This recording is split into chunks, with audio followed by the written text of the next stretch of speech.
And our guest is a returning speaker. He's been here a few times, well, not here, but we had Humanist a few times before, and he has an extensive resume that would take me almost the entire time. Yeah, I'm coming. The entire time to read it. So we'll just say that he is a singer, songwriter, author, multi-instrumentalist, podcaster, and a speaker. Please welcome George Hrab. Hi, everybody. My goodness, thanks for being here. I don't know how much I'm going to need this, but well, we should be okay.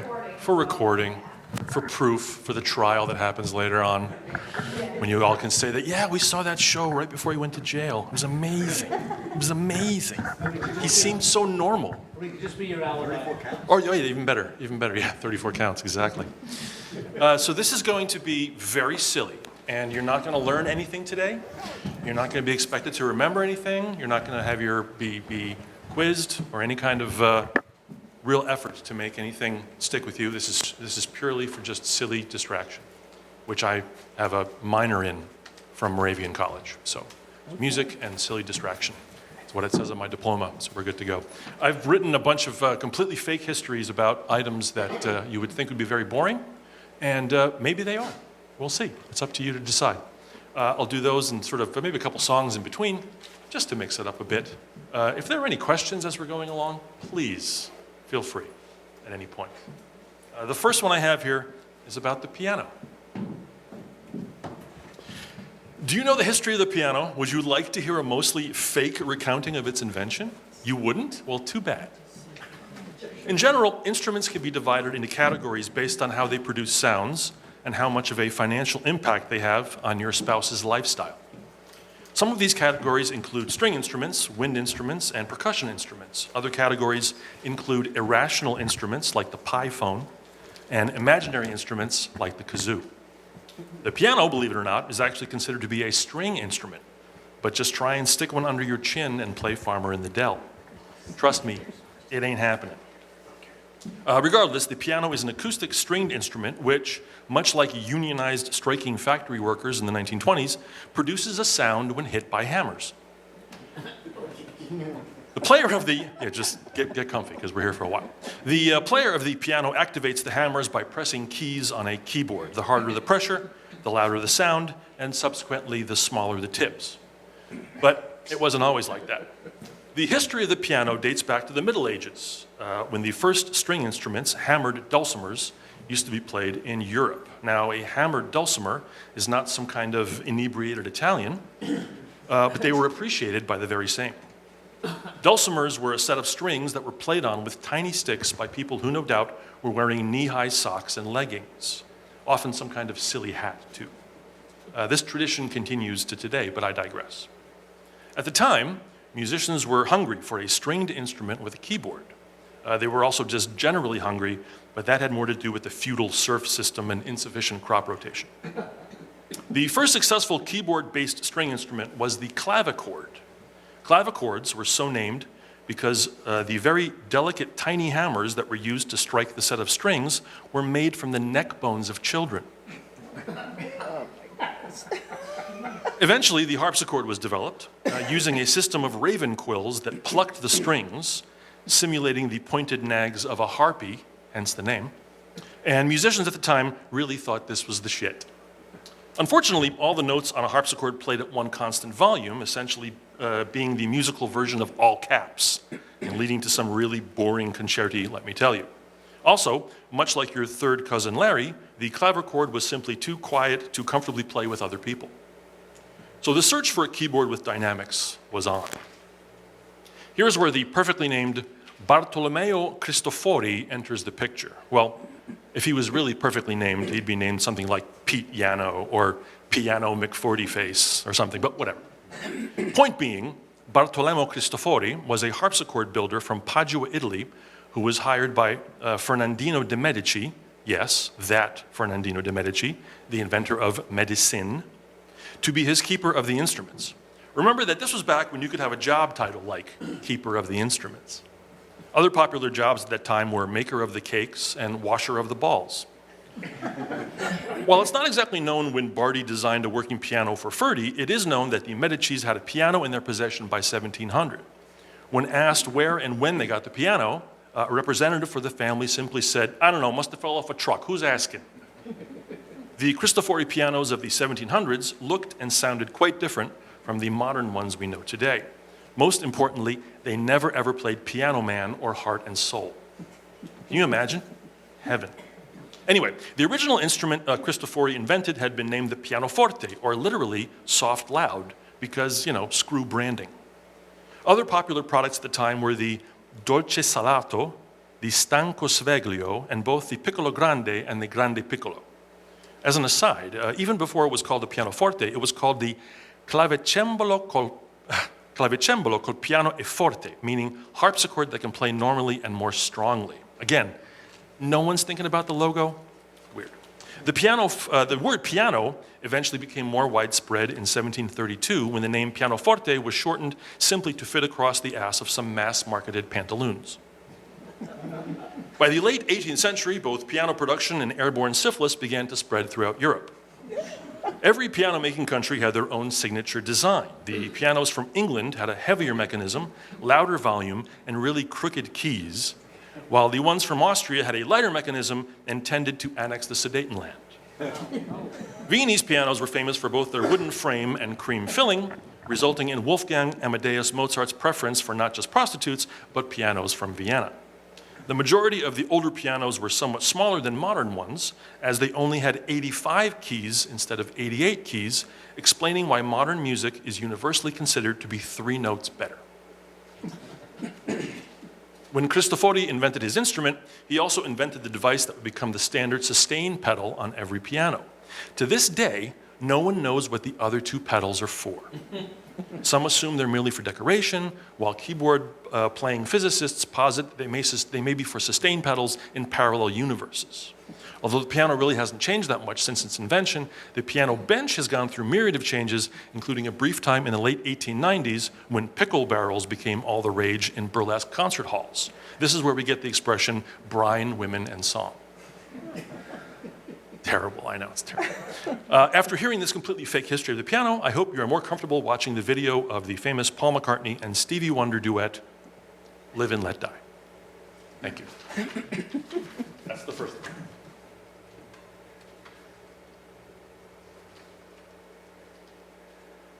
Here's a little history about dams. You still with me? We're good? Okay. All right, good. I know it's Sunday morning, so yeah. A dam is a human-made structure that is primarily used to hold back water. A human-made structure used to let through water could be a hose, a nozzle, a sluice, a spout, or a tube, but we're not talking about that right now, so please pay attention. Dams are constructed for many purposes, including reservoir creation, flood prevention, irrigation, government kickbacks, iconic postcard inspiration, mediocre Chevy Chase slapstick, adolescent tittering, and hydroelectric power. Today, there are almost 50,000 large dams in use worldwide. The United States has the second largest number of dams in the world at 5,500, and China has the most with a whopping 19,000. Chinese dams are less impressive, however, seeing as most of them are constructed with just the same 4 or 5 ingredients. The United States has 50 major dams and about 70 million got dams, depending on traffic conditions and political season. Before the US had the Hoover Dam or any of the other major dams of today, early humans had to learn about dam engineering, and much like Sam Raimi's Spider-Man films, most of that was done through trial and error. The world's first dam is the Jawa Dam, which, despite its name, is not 4 feet tall and made out of folded sackcloth. It's actually the largest in a series of dams that are all part of one reservoir system. Located in modern-day Jordan, the Jawa Dam was originally constructed around 3000 BCE in what was then Mesopotamia. Up to that point, Mesopotamia was mostly known only for its incredibly spicy and delicious soups, and not much else. Surprisingly, the Jawa Dam was actually an architectural feat of the times. I say surprisingly because back when most folks believed the sun was like, surprisingly because back then, most folks believed the sun was like a magic flaming peacock egg or something. While most ancient dams were simple gravity dams constructed of gravel and masonry, the Jawa Dam was reinforced with rock, because if there's anything that the Middle East is known for, it's for its love of rock. Apart from the fountains of the Bellagio, the Jawa Dam is arguably the most important archaeological site in history, if you're talking about old crap that has water involved. The Romans, highly regarded for their advances in both hydroelectric engineering as well as sodomy, were prolific in dam construction during the height of their empire. In addition to a vast network of aqueducts, the Romans built a plethora of gravity dams, most notably the Subiaco dams, which were constructed around 60 AD to create a pleasure lake for Emperor Nero. Once again, reinforcing the ancient truth that if you want something stupidly expensive built, make sure the boss is somehow going to get off on it. The Subiaco dams were a series of 3 gravity dams on the Aniene River in Subiaco, Italy, the largest of which stood 165 feet tall and held the honor of being the tallest dam in the world until its destruction in 1305. That was historically attributed to 2 careless monks. Those 2 monks went on to eventually destroy countless architectural treasures, including the Villa Ludovisi, the Villa Negroni, the Villa Astali, the Tower of Paul III, the Convent of Arocelli, and Hugh Hefner's Grotto. Way to go, boys. The Romans also constructed the world's first arch dam in the Roman province of Gallia Narbonensis in the 1st century BCE. The remains of the Glanum Dam, the first recorded true arch dam in history, were discovered in 1763. Unfortunately, a modern arch gravity dam replaced the ancient structure in 1891, and that's why we can't have nice things. The Romans were also responsible for constructing the world's first buttress dam, although they tended to fail due to both their too thin construction and the constant giggling of the crews. Buttress. The Cornalvo Dam, a Roman gravity dam built in the 1st or 2nd century AD, still supplies water to the people of Merida, Spain, but they don't really like to talk about it. Asian cultures also contributed to dam engineering. Around the 12th century AD, about 4,000 dams were built by an egotistical Sinhalese ruler, King Parakrama Babu. While these structures were gargantuan for the time, such as the one dam that stretched for almost 9 miles, they are not considered to have any true engineering significance, as they did not supply water to villages. Built to massage the king's giant ego, these enormous dams were monuments rather than functional structures. Thankfully, modern society frowns on ostentatious structures built to appease wealthy individuals' egos. Is that a phone? Yeah. Japan and India also contributed to early dam engineering with much success. In fact, 5 of the 10 oldest dams still in use are located in those 2 countries, but since white Europeans didn't design them, they don't really count now, do they? During the Dark Ages, dam construction came to a near halt, seeing as water was assumed to be Satan's humor, and drinking any liquid was banned by the Pope. It wasn't until the 1850s when civil engineering professor William John Mackhorn Rankine at Glasgow University demonstrated a better understanding of both how to monogram towels and how earth stability affects structural performance, that the dam engineering improved. In fact, Rankine's work was so innovative, it contributed to the acceptance of civil engineering as a valid university subject and got tons of nerds laid. Since and because of Rankine, geological, hydrological, and structural scientific contributions have been extensive, and the understanding of dam engineering has improved significantly as a result. Unfortunately, Rankine did have an intimate relationship with one sheep, so you know what they called him.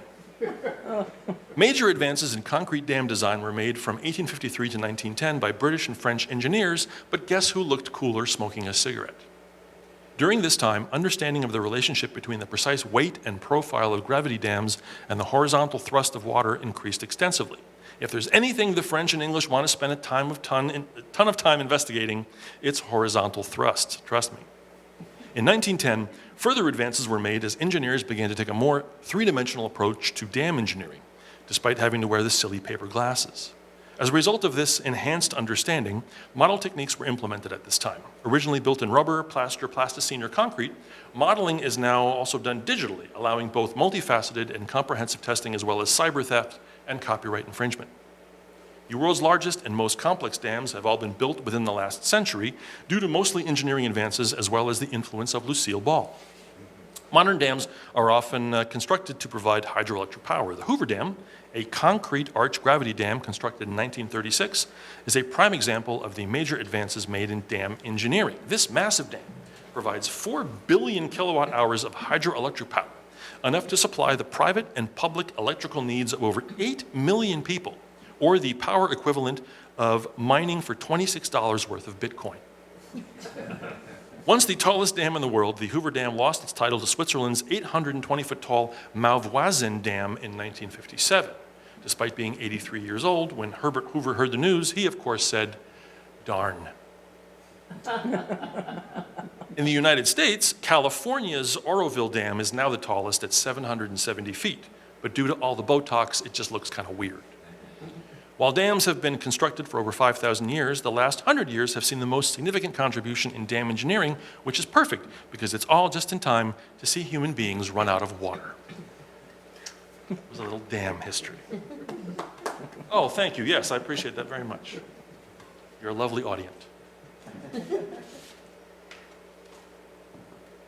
Let's mix it up a little bit here with a tune of mine. This is something I wrote a while back.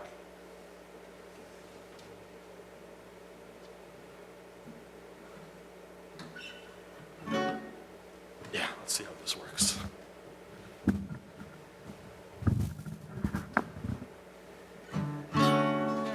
All right. My grandpa would sit me right on his knee and tell me about how things used to be. A simpler time of simpler ways. Through tears he'd tell me about the good old days. The good old days, yeah, the good old days were a special time of such note. Before all these computers and cellular phones, before any woman could vote. The good old days, yeah, the good old days, when a child could work in a mine. Their hands were the right size for gathering coal, and you barely had to pay for their time. The good old days, yeah, the good old days, when doctor essentially meant pain. They could kill you with unwashed and infected hands. Good thing soft drinks were filled with cocaine. The good old days, yeah, the good old days. A spittoon in every bar by your feet. And while spitting indoors was a luxury, at least horses could crap in the street. Saying please and thank you through World Wars I and II.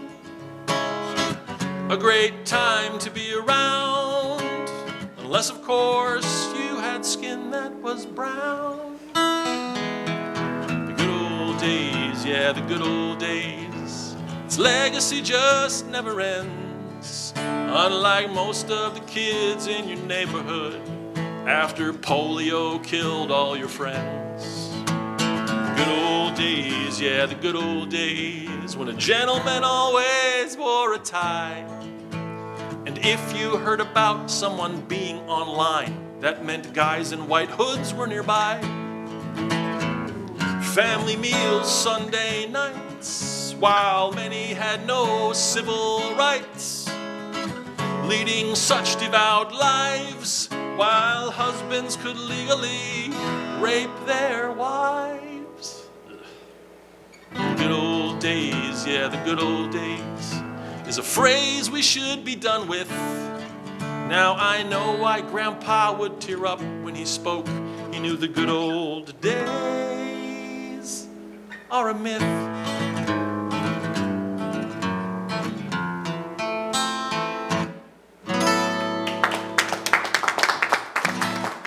Thank you.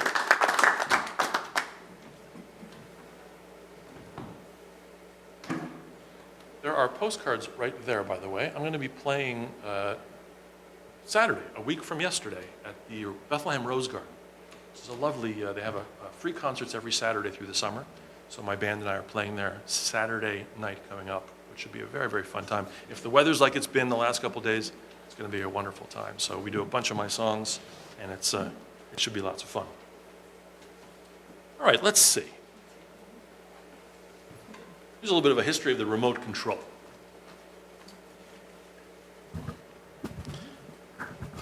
What I'd like to talk to you is about your television's remote control. That's right, that little device that can both determine the course of a night's entertainment and mysteriously enter a tesseractian void by disappearing into a couch cushion's vortex-based space-time anomalies. While practically speaking, it was June of 1956 that a television remote controller first entered the American home, Good old Nikola Tesla, here played by a surprisingly convincing Ed Helms, had described his own version of a remote control device as far back as 1893. And by describe, I mean mumbled about it semi-incoherently with a strong Croatian accent while calling Thomas Edison a son of bitches man.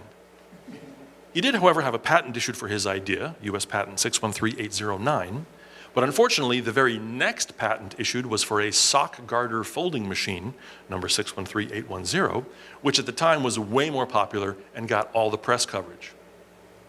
During World War I, the German military used remote controls for motorboats because A, there's nothing more appealing than sitting safely on shore watching someone water ski while wearing one of them pointy-ass Kaiser helmets, and B, we all know how essential motorboats are for trench warfare.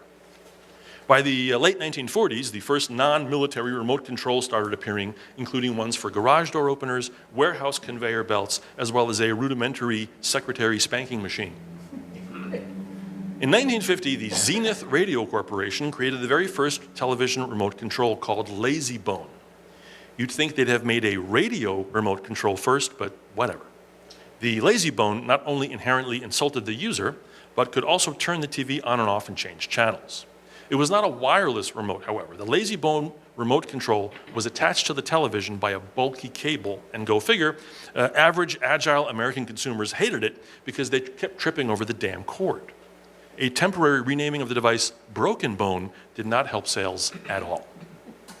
Eventually, Zenith engineer Eugene Pauly created the Flashmatic, the first wireless TV remote that was not only without wires, but managed to make you think of that one weird old dude in the park that, regardless of weather or season, always seems to be wearing a long trench coat. The Flashmatic operated by means of 4 photocells, one in each corner of the TV screen. The viewer used a directional flashlight to activate the 4 control functions, which turned the picture and sound on and off, as well as turned the channel tuner dial clockwise and counterclockwise. Just imagine, you basically had to perform a rudimentary game of duck hunt with your frickin' remote control just to change the channel. Unfortunately, the Flashmatic had problems working well on bright days when sunlight hitting the photocells sometimes changed channels at random. Indeed, most of the early success of Milton Berle was solely due to California's direct sunlight. By 1956, the Zenith Space Command remote control went into commercial production. Originally named the Khrushchev Crusher, engineer Robert Adler demurred and changed the device's name after it turned out his third cousin twice removed was blacklisted, yet continued writing incidental music for Rocky and Bullwinkle under a pseudonym. The technology behind the Space Command was based on ultrasonics. Much like beige culottes, ultrasonic remote controls remained the dominant design for the next 25 years. Unlike culottes, however, they worked using ultrasonic waves. The first Space Command units were quite expensive for the consumer, seeing as the device not only used 6 vacuum tubes in the receiver unit, but was also available in both avocado and Patty Page purple. In the early 1960s, after the invention of the transistor, remote controls decreased in price and size, much like the middle class. Zenith modified the Space Command remote control using the new benefit of alien transistor technology that was acquired from the Roswell's crash, thereby creating small, handheld, and battery-operated remote controls. Over 9 million ultrasonic remote controls were eventually sold, with all but 34 of them being chewed by the dog. Infrared devices eventually replaced ultrasonic remote controls in the early 1980s, and Dippity-Doo eventually replaced Brill Cream. That's progress, you see? The arrival of Bluetooth technology advanced to the point where you could misplace your remote at greater and greater distances away from your television, and instant voice recognition and command was developed for the easiest of channel surfing, and in no way is being monitored and kept in a vast interactive data bank. Seriously, the fact that you mentioned Elton John in a conversation and just saw an ad on your phone for Elton John tickets is a total coincidence. Go back to watching Bridgerton. I hope that while watching whichever device you may be watching, you manage to retain a deep appreciation for what it's taken to allow you to switch between streaming services without ever leaving the damn sofa. Here's to actual remote viewing. Thank you.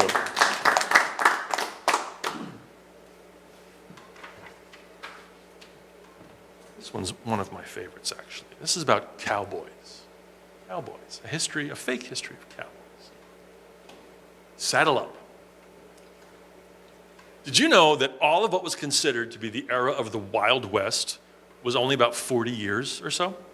Depending, of course, on how you're counting and exactly who is counting, the time of saloons, cowboys, shootouts, and corrals, both okay and just aight, were essentially from 1860 to 1900. During this time, the myth of the cowboy arose, as did the myth of non-chaffing prophylactics, but I'm not talking about that. Right now, I'm talking about cowboys. The cowboy has always been an iconic symbol of the American West. If you really think about it, though, so have baked beans, racism, and cholera. So there you go. Regardless, in popular culture, the cowboy has always been envisioned as glamorous, mysterious, heroic, daring, and sounding uncannily like Sam Elliott. However, the reality of being a cowboy in the 1880s was very different. They usually sounded more like Sam Watterson. You know, you get all shaky when your main source of calories is whiskey, hardtack, and rattlesnake sausage. Plus, you haven't had a bath in 6 months. Anyway, the role of cowpoke required grueling physicality with endless hours and was often a lonely life that paid relatively little. Just imagine a freelance copywriter, but with a slightly cooler hat. Cowboys herded cattle and cared for horses. They battered cables and skirted courses, and some even shorted hearses and shirted turtles. They were not always welcome as they traveled, as they had reputations of being drunk and often sharing their opinions out loud over which lineup of the Grateful Dead was the most authentic. The history of cowboys began long before the 19th century, as Spanish vaqueros were ranching in what is now Texas, way before U.S. settlers arrived. But no God-fearing, red, white, and blue beshorted American really wants to deal with the fact that pretty much all cowboys were speaking Spanish for the entire duration of the Old West. So let's just move on. During the American Civil War, many ranchers in Texas went off to fight for the Confederate cause, except, of course, for Ted Cruz, who ran off to the Chili's 2 restaurant located in Terminal C of the Cancun International Airport. While these former soldiers returned back to their land, they found their cows had bred excessively, because as everyone knows, leave a cow alone for a few minutes, and milking machine or no, it'll hump till utter exhaustion. Due to this post-antebellum bovine hump fest, there was now an estimated 5 million cattle in Texas. Moo indeed. Luckily, and solely due to a quickly maturing William H. Taft, the demand for beef had significantly increased in the north. Ranchers hired cowboys to help maintain the herds and bring the cattle north, where both the cowboys and the cows could take better advantage of the numerous IKEA stores. These traveling ranchers adopted the vaquero dress and lifestyle, which basically gave them full access to all the trendy Soho clubs, seeing as the whole spurs and fringe thing was really hot that season. Further, as more railroads were built throughout the mid-19th century, the West became more accessible, and there were increased areas for settlement, agriculture, off-track betting, professional Nerf dart gun leagues, as well as special economic zones demarcated for hosting debates relating to cilantro. By the 1870s, bison were hunted almost to extinction, so that not only could lands be plowed to grow various crops, but so that patrons attending the opera could warm and shield their delicate hands in a goddamn muff. The near total annihilation of a species was obviously well worth it. I mean, what are they supposed to wear, gloves? Like some mouth-breathing dock worker? Sheesh. Regardless, cattle became quite an important industry in the US, but especially in Texas, seeing as all those eat 110 ounces of steak in 26-minute contests weren't going to rely on European meat. The new railways also meant that southern farmers could meet the demands of the north, essentially sending cattle by train. It's really hard to our modern sensibilities to imagine what it must have been like to observe a cow unironically enjoying a cocktail and luxuriating in a dining car. Cowboys were famous for their dress, and their outfits were both practical, and if you really think about it, kind of unashamedly gay. Cowboys wore boots that had pointed toes. These were called, try to remember this, cowboy boots. The pointed toe made the slipping in and out of stirrups easy, and well, as it made it to look like you were carrying a size or two bigger in your shoe, if you know what I mean. Cowboys also wore hats known as, again, try to keep up, cowboy hats. These had multiple functions. The brim of the hat protected them from the sun. The high crown allowed it to be a cup for water. And when folded over, the entire thing could be used as a pillow. Because there's nothing like sleeping on a soaking wet pillow after having drunk a nice cup of felt-flavored water. Sweet dreams. Cowboys would often wear bandanas to protect themselves from both dust kicked up by cattle and spit that would flutter out of Lucky's mouth and land on everyone while he endlessly bloviated about the latest book by Rudyard Kipling. Lastly, chaps worn by many cowboys help protect them from sharp bushes, cacti, and other plants. At least, that's what most of them said. One very important duty for the cowboy, apart from the one after a really good and fibrous meal, was the roundup. Each spring and fall, the cowboys conducted these roundups, during which they brought in cattle from the open plains after having roamed freely for much of the year. The cattle, not the cowboys. Although some probably roamed freely, they were rarely rounded up. To keep track of the cattle belonging to each ranch, cowboys would also be branded during this time. Some cows thought this was really cool. Others just sort of rolled their eyes as their buddies insisted on showing off their brands. Cattle drives were methods for moving large herds to market, often across long distances. Cattle drives became a steady occupation in the 1830s, second only to laudanum distributor and bonnet stitcher. One notorious trail used for herding was the Chisholm Trail, established in 1865 by Jesse Chisholm. This famously ran 600 miles from San Antonio, Texas to Abilene, Kansas, spawning the expression, "tap me on the head when you're about to Chisholm." It proved a hazardous trail with rivers to cross and potential run-ins with farmers, Native Americans, migrating Canadian geese, John Philip Sousa tribute bands, and George Westinghouse. There were high prices to be fetched for the beef at the end of the journey, however, so it was all worth it. As more people settled west of the Mississippi River, landscape and technology changes lessened the demand for not only cowboys, but for fatback, hardtack, tack fat, and backtack. Farmers started using the newly invented barbed wire fencing, which not only made cattle drives more difficult, but also inspired the most widely regretted upper arm tattoo of all time. Though smaller cattle drives would continue into the 1900s, fewer in number, not smaller cows, many cowboys began working for private ranch owners, giving up their open trail lifestyle and relishing the weekly opportunities to belt out Home on the Range at Karaoke Tuesdays. Further, a particular brutal winter of 1886-87 killed off many cattle, and many historians mark it as the beginning of the end of the cowboy era. Many historians also have patches on their elbows, so take that for what it's worth. This has been a little cowboy history. Thank you.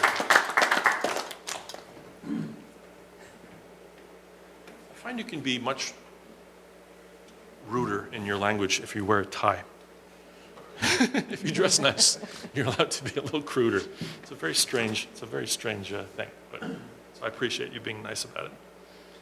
Let's see. Let's do this one. This is one, I premiered this song at SciCon, the Committee for Skeptical Inquiry, their yearly meeting a couple of years back. Let's see if I remember how it goes.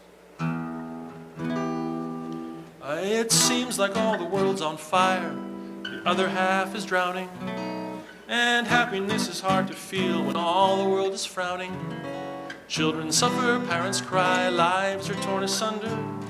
It sometimes feels there's no relief to all the weight we're under. Bullets fly and airplanes crash and nation battles nation. And we're all doing what we can to help the situation now. But what if I told you I'd found a way to fix disaster? A simple cure to mend all ills that anyone can master. Please listen as I offer up a cure with no compunction. My remedy involves just 2 words and 1 conjunction. Thoughts and prayers. Just offer up thoughts and prayers. The perfect way to fix a mess with guaranteed success. And best of all, this effort is 100% effortless. Thoughts and prayers. Just offer up thoughts and prayers. The first and only response from you for crises old and new. It's heartfelt and it's humble, and it's the least that you can do. Literally. Thoughts and prayers, the perfect way to put on airs. You can announce to all without discretion this glib expression and offer up the one phrase no one ever seems to question. Thoughts and prayers, like rearranging the Titanic's deck chairs, checking the pressure of the Hindenburg's air, buying soup for Linda Blair. So what, it doesn't solve a thing, it shows you care, you really care. Anyone can use these words, they are the best we've got. And they can solve your problems if by solve you mean do squat. Well, they make you feel good, and that's a universal animus. Who cares if they do any good? You get to feel magnanimous. Oh, thoughts and prayers, like some cheap linguistic laissez-faire.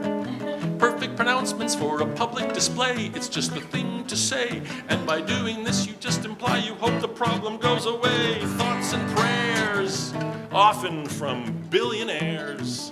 It's a kind of sacrifice, you see. Why can't we all agree? I've said 3 words, that not enough? Just how much do you want from me? A thought and a prayer from politician or charge d'affaires. Instead of passing some legislation or a regulation. So what if you're elected? Why should you cut short your own vacation? A prayer and a thought. It's like a badge of honor you just bought. You're cashing in on all the lives that were lost, the hopes and dreams that were tossed. I think you are confusing priceless with no cost. And yet, sometimes someone grabs a box and fills it with some stuff, or volunteers, or lends a hand, or does a job that's tough. You're doing God's work, they say, but somehow misconstrue it. Of course, we have to do God's work. It's not like God will do it. Yeah. Oh, thoughts and prayers. I've had enough of your thoughts and prayers. My intention is not to displease, but I am ill at ease with how all your investment stops right after all your sympathies, thoughts and prayers. I'm distraught with this entire affair. Even though your moral sense may be stinking, here's a thought I'm thinking. I pray you're never gonna have to deal with any trauma, but if you do, I'll be sending out my thoughts and prayers to you. And then you'll see how much good it'll do. Thank you.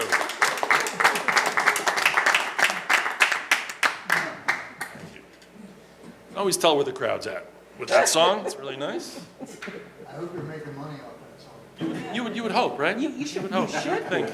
You would think. Yeah. Somehow, yeah.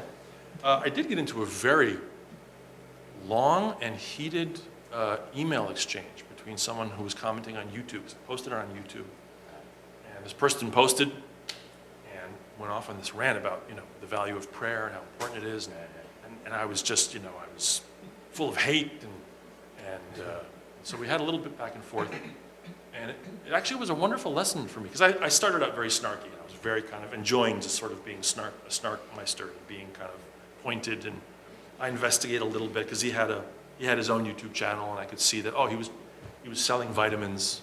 He was doing one of these multi-level things, and I was like, how's that vitamin thing going for you? Didn't work out, huh? So I got to comment on my page because you're not making any money on your vitamin sales. Being all snarky, and eventually we had this. We switched over to email, and it turned out that his granddaughter had died from cancer. She was like 5 or 6, and he had raised all this money and had this sort of like prayer circles for her and stuff. We ended up having this wonderful conversation about seeing each other's sides, and he took a step back and realized that I wasn't saying that prayer is bad, but when you only offer prayer, especially when you have the potentiality to actually make a difference and help in some way, it's kind of silly. So he got that, and I got what he was saying about the value he found in communal prayer and stuff, and it was actually a lovely experience to go from being very, very contentious to very sympathetic, and that was the last time I was snarky on the internet. That was the last time.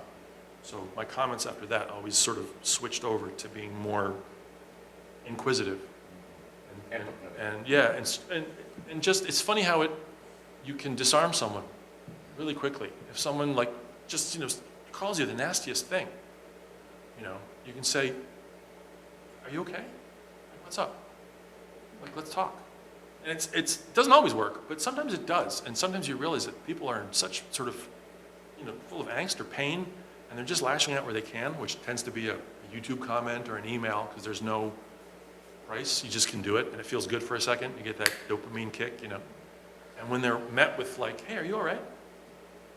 Can I help in any way? Is there something I can do?" It can disarm people. So literally after that, I stopped being snarky, and it helped. No money being made, but it's not being snarky. So let's see. How are we doing on time? Okay, maybe 1 or 2 more, if that's okay. Let's see here. Maybe for you football fans out there, we can do football. You look like you're all football fans. Of course. Yeah, we really do.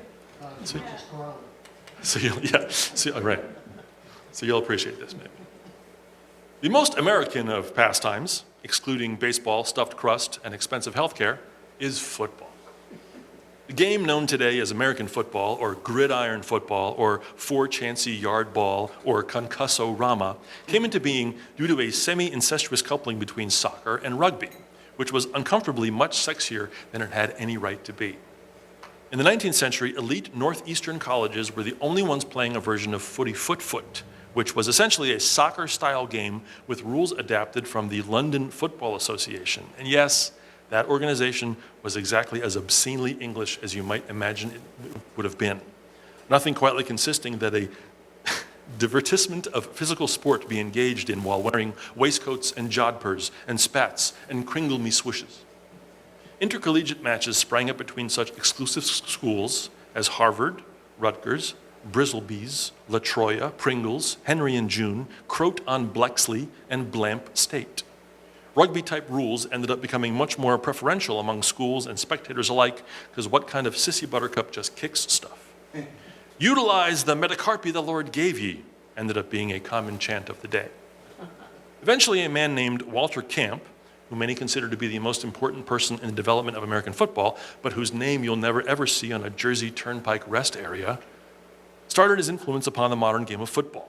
As a youth, he excelled in many sports, including rugby, quoits, waste paper ball, sticks and stones, water hockey, net challenge, horse boxing, and he even semi-professionally raced a Grecian Formula One unicycle in the Grand Prix. With the popularization of said rugby-style rules in American football, Camp became a fixture at the Massasoit House conventions, which not only were rules were debated and changed, but often an entire water buffalo would be roasted and eaten, like the whole damn ox, horns and everything. Wait, do water buffalo have horns? I'm not even sure. Anyway,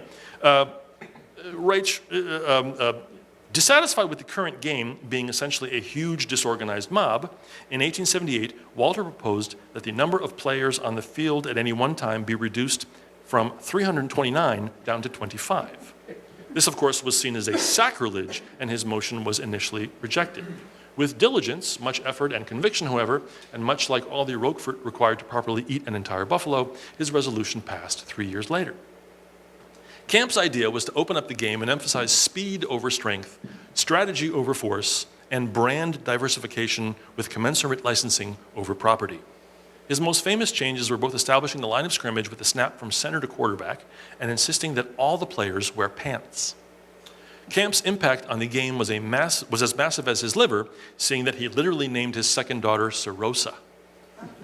He changed the rules of football, transforming it from a barbaric and forceful display of brute mob mentality and injurious violence into a barbaric and forceful display of brute mob mentality and injurious violence with 4 downs instead of 3. With the arrival of the 20th century, the general population in the US started to fall more and more in love with football and become less and less interested in Hungarian baby wrestling. In 1920, the American Professional Football Association was founded at a meeting in a Hupmobile car dealership in Canton, Ohio. That's not a joke. There used to be a car called a Hupmobile. Hup on over for the ride of your life was not their slogan, but it totally should have been. That company obviously does not exist anymore, but to the best of my knowledge, there still is a Canton, Ohio. Anyway, Jim Thorpe was elected as the league's first president, and despite having his shoes stolen again, oversaw the formalization of that league.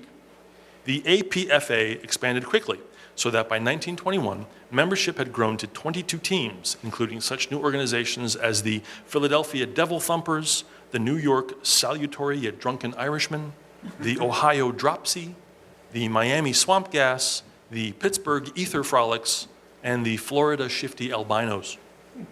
With a name change and a new competing league, by 1959, the National Football League and the American Football League were both in existence, because nothing's better than having two of the essentially same product available for consumers.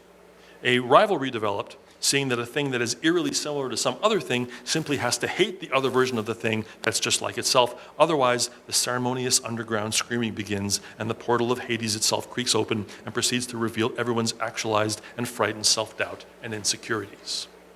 Said rivalry lasted until 1970, when some brilliant executive realized that television is a thing, and money blah blah, commercials blah blah, t-shirts blah blah, Rihanna on a platform. The two leagues thereby merged and created the National Football League, or NFL, that we know today. The AFL and NFL changed their names to the NFC, the Nasty Ass Football Crew, and the AFC, the Asty Nass Football Crew.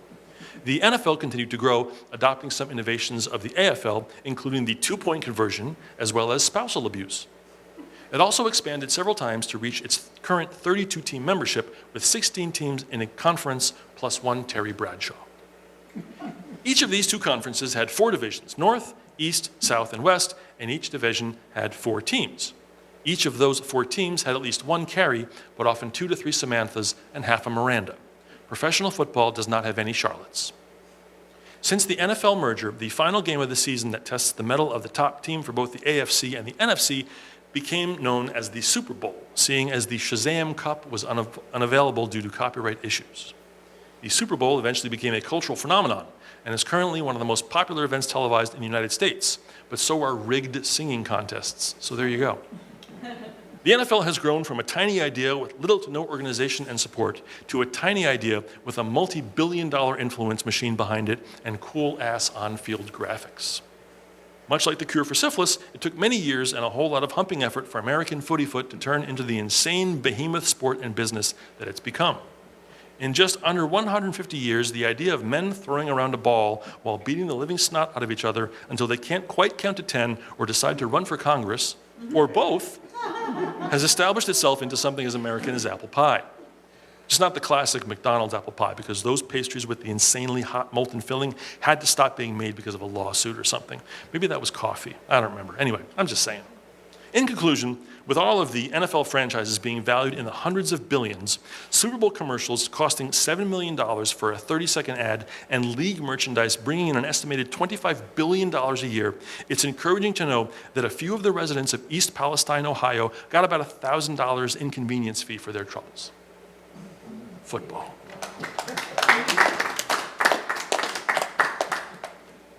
Let's see what else we can do here. I might be able.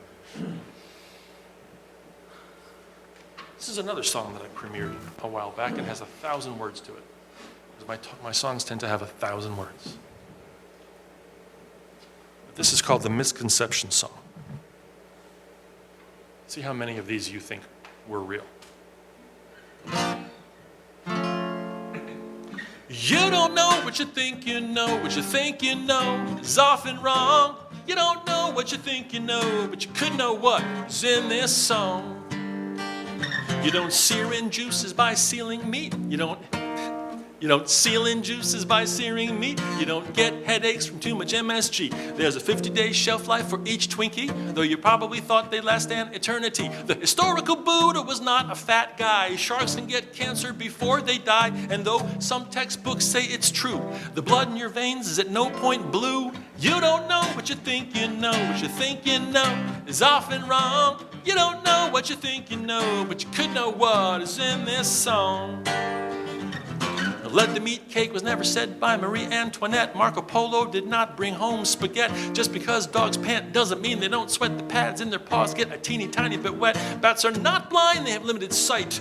Did you know Napoleon was of average height? The Chevy Nova was a hit and it sell in Mexico and Venezuela as well. You don't know what you think you know. What you think you know is often wrong. You don't know what you think you know, but you could know what is in this song. Edison did not invent the incandescent light. Ford did not invent the car or build the first assembly line site. And how about James Watt? Did he invent the steam engine? Not. And though I know that you say that you swear you've seen it, George Washington Carver did not invent the peanut. You don't know what you think you know. What you think you know is often wrong. You don't know what you think you know, but you could know what is in this song.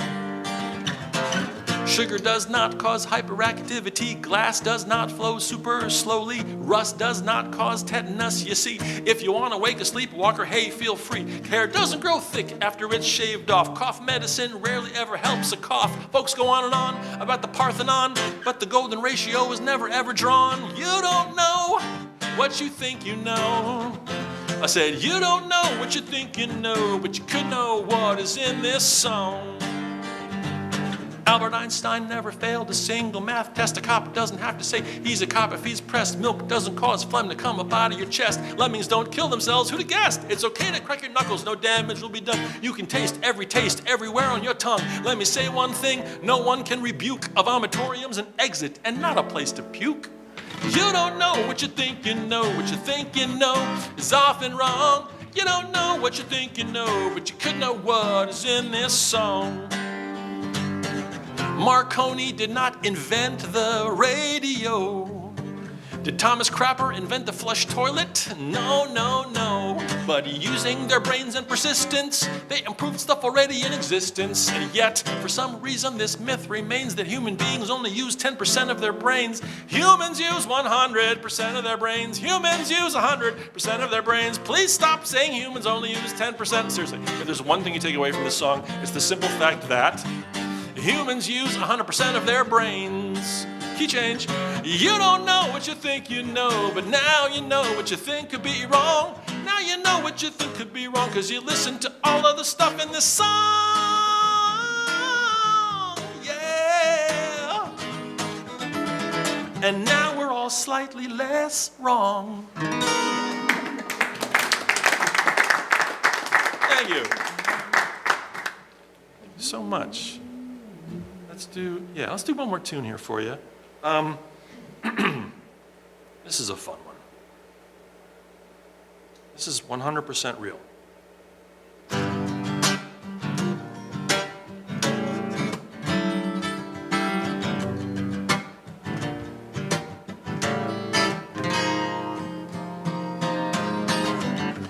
People ask me why I broke into a jail. It's 'cause all my friends were there. Then I preached from the roof of a Wendy's while just clad in underwear. I stole the telephone pole and then I denied it. I stole a cop car with a cop still inside it. To be clear, I was not drinking and driving. I only drank at the red lights. Then I walked out of the Walmart gingerly with steak and lobster down my tights. If you don't believe me, you can be forgiven. You'll understand when you learn what state I live in. I am a Florida man. I am a Florida man. From Jacksonville to Lakeland, I am a Florida man.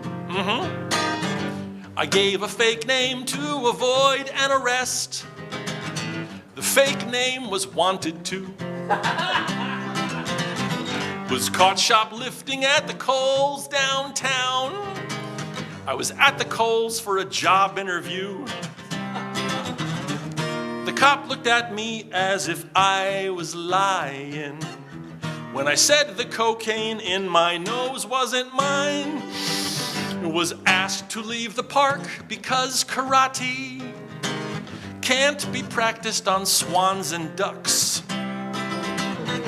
Stole a bunch of rare coins worth $30K. The coin star gave me $30. I tried to pay for Mickey D's with weed. Tried to use my own mixtape as ID. Why? I am a Florida man. I am a Florida man. In the handle of the pen, I am a Florida man.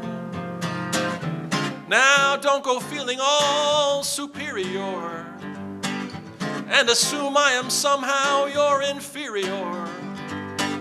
Though my living room furniture is out of doors, please remember that my vote counts the same as yours, maybe more.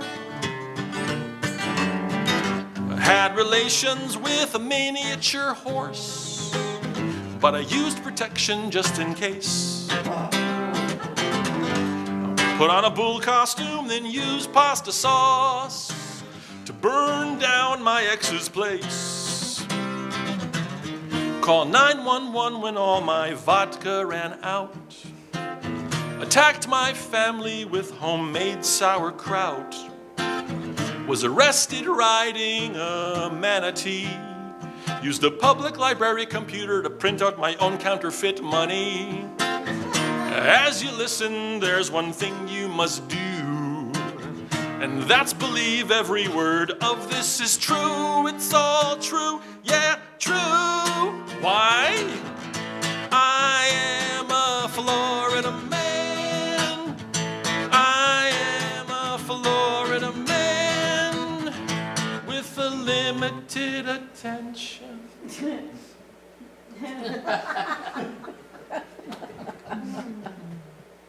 Span. I am a Florida man. Oh, man. Thank you so much. I believe that's my time. Thank you so much for coming to hang out. I so appreciate the Lehigh Valley Humanists, and it's nice to be back. And thank you so much for your very kind attention. Well, thank you, George. We appreciated you entertaining us with the untrue history and your songs. Yes. Yay. That last one, if it weren't so true. Those are it's very sad. There's a wonderful website. It's called floridaman.com, I believe. You type in your birthday, and you see what happened on your birthday. Okay. And those are all 100% real headlines. Does anyone have any questions?